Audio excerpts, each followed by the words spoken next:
Hi, my name's LJ. I'm CDP at the Royal Air Force Club. We are located in Green Park. The dish I decided to do today was one of the starters that we had on our menu before lockdown. It is a goat's cheese tortellini, that would be English goat's cheese, with a curried pumpkin and butternut squash velouté soup. The dish we had workshopped before. It was on our menu as one of our starters before the lockdown, and I just really enjoyed creating the dish and making the dish. It's a vegetarian dish, which I'm quite strongly in favour for at the moment. It is seasonal with the pumpkin and the butternut squash, and we use very local British ingredients with the English goat's cheese and our own club honey. So I think it was just a combination of a lot of ideas that I enjoy cooking and a lot of ideas that we liked. At the club we are very interested in seasonality, and we like getting our ingredients for as local as possible. So we get all our cheeses are British cheese, local cheeses. The cheese we used today was a Golden Cross, which has a kind of creaminess but still has a little bit of bitterness and a little bit tart to it, which is very nice. We have our own bees now, which we are very proud of, and we are producing our own honey. So we'll be using a lot of the honey, which is literally above my head right now on the roof. We'll be trying to use that in a lot of dishes. It's almost tastes the wild flowers in it. It's a lot different to the shop-bought honey, which we enjoy greatly. We decided to use the pumpkin and the squash. It's very seasonal, and a little bit of spice through that is quite hearty and warming on the cold autumn days that we're getting right now, and it goes down quite well with the customers, our guests. So I took a slightly different way to becoming a chef. I went to university first, and I have a degree. After completing university, I didn't really fancy any academic or that type of job, so I started working in a little kitchen. I really enjoyed it, and I went to college. I did 4 years in Redbridge in Ilford and thoroughly enjoyed it. The teaching staff there are amazing. They introduced me or got me into the Chefs Forum group, and they were doing a demo at a local produce show in London. I was just meant to be behind the scenes helping prep the demo chefs, but one of the chefs didn't turn up, so the compere asked me to come out, and I kind of literally winged it through this recipe he just put in front of my face, and it happened to be that my boss, Chef Michael, was in the crowd, and he come up to me and asked me if I wanted to do a trial. And I've been here, that was 4 years ago, I've been here ever since. I wouldn't say I was really influenced by any particular chef. I like a lot of philosophies that some chefs have about farm to food, locality, fresh, crisp ingredients, which I think is quite paramount now in the catering industry. What was more, I found catering and cooking a lovely combination between a mental, intelligent exercise, as it were, and a kind of physical craft, which I don't think many jobs have. I like being physical, I like moving around, and I like trying to create new dishes and coming up with complex flavours and flavour profiles. I think who helped me the most was Chef Michael Ducknell, who just gave me the time. He gave me the job straight out of college. He's pushed me and other members of the team to try new things, go into competitions, and just get yourself out there. And I think anyone who would take that time with someone who's just starting out, I think that's probably a very important characteristic to have. We're in an interesting location at the club because it is a club.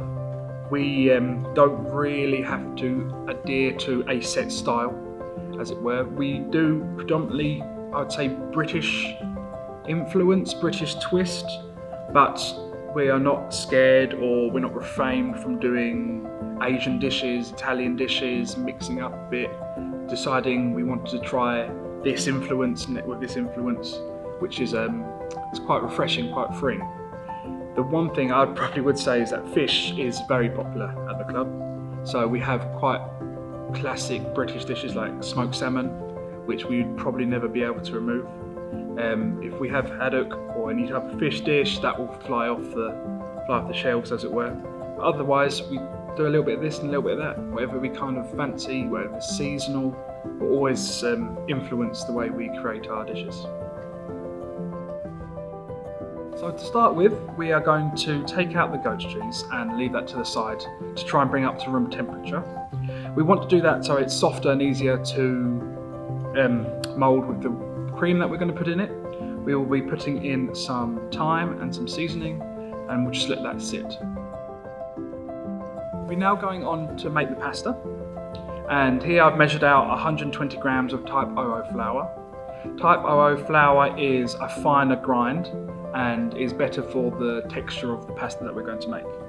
In this container I have 1 egg, whole egg and 2 egg yolk.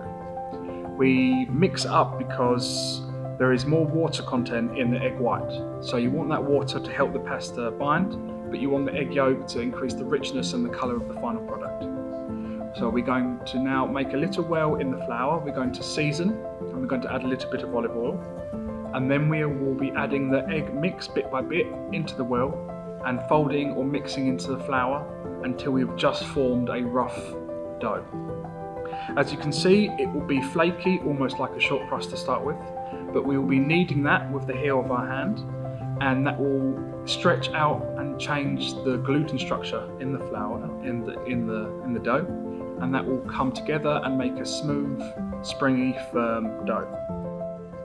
After we've kneaded the dough to the right consistency, this will take more than 5 minutes, probably around 7 to 10 minutes.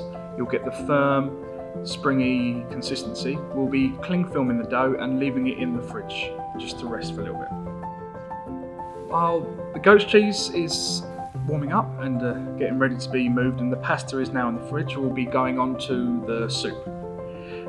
We'll be cutting up 1 shallot, and into a medium warm pan we'll be cooking that off. Now we have the pasta sitting in the fridge, we will be making the soup.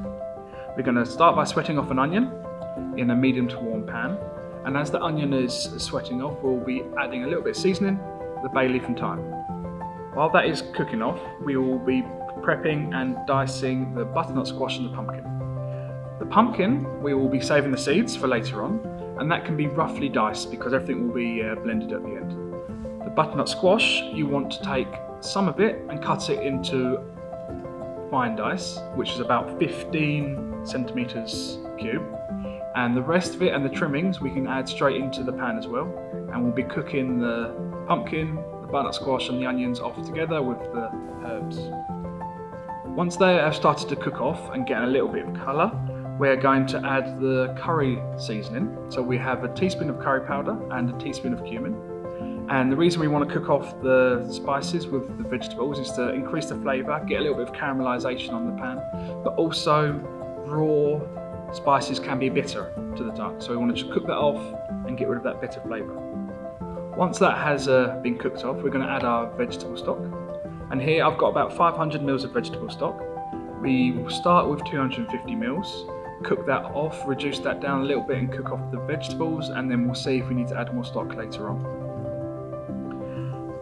Once the vegetables are soft and we've decided we want to add a little bit more stock or not, we're going to add the coconut cream, and we'll pour about 100 to 150 ml of coconut cream in there. We're going to mix that all together and we're going to bring that to the boil, and once that has brought to the boil we'll take that off and we'll blitz that in I've got a jug blender here, we'll blitz that until it's smooth. Now we've got the main ingredients for this dish on the go and ready, we're going to start prepping some of the garnishes. To start with, the pumpkin seeds that we saved earlier we'll wash out and then damp out onto a bit of J-cloth or a cloth, and we're going to gently pan fry those until they've started to go golden brown.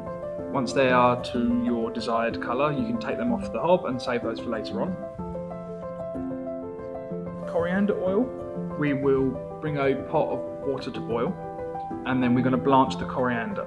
To blanch it, it breaks down the plant walls and the cell walls of the plant, and that will allow the chlorophyll to release. It will give a nice green colour to your oil, and it will stay greener for a longer period of time. So we'll bring that to boil, get the coriander in there for about 30 seconds, drain away that water, straight into ice water, and then we drain that away, damp that onto a bit of J-cloth, and that can go into the jug blender with about 200 mils of vegetable oil and about 150-200 mils of olive oil. Again, this is kind of to eye, but that's the rough measurements we'll use. We'll blitz that until it is as smooth as we can get it, and then we'll pass that through muslin and the chinois because we don't want any of the plant fibres to be in the oil at the end. We have the pasta dough here. We will be putting it through the pasta machine until we get it to the thinnest setting on the machine. The largest setting you have, you want to put the pasta through there once or twice, folding the pasta over itself to laminate it. You want to be making sure the flour, and here I've got flour and semolina, will be dusting the machine regularly because it is prone to stick if your dough is too wet, and once it starts to stick on the rollers it can be a nightmare to get off and redo. So once you have the pasta at your thinnest setting, you get your size out, for your cutter size out. I will be going for 3 pastas in my starter. One larger pasta tortellini is perfectly fine, but we try to stay into odd numbers because it's more visually pleasing. So I'll be using 3 at about 6 centimetre cutter. Once you cut out your discs, you want to get your goat's cheese mix, which is in a piping bag. Put a small amount, probably about a teaspoon, half a teaspoon, into the centre of the disc.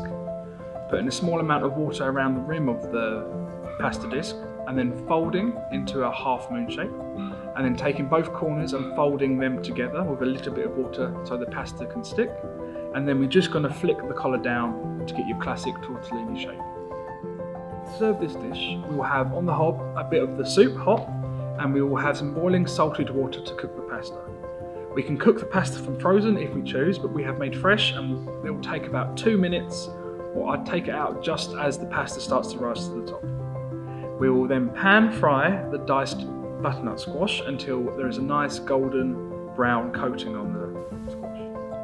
Into a bowl of choice, I'll pour 100 to 150 mils of soup. In the centre will be 3 seasoned cooked tortellini. Around the side, in a circular motion, we'll place the honey and creme fraiche, and then the coriander oil, and then finally we'll garnish with coriander cress. You'd have been given recipe cards for this dish. I hope you enjoy making it. The pasta and the soup are very versatile, and I think are good little skills to have. I hope and look forward to being with you in the new year once restrictions have been lifted and we can go through this dish, and any questions you have, think about it for the future.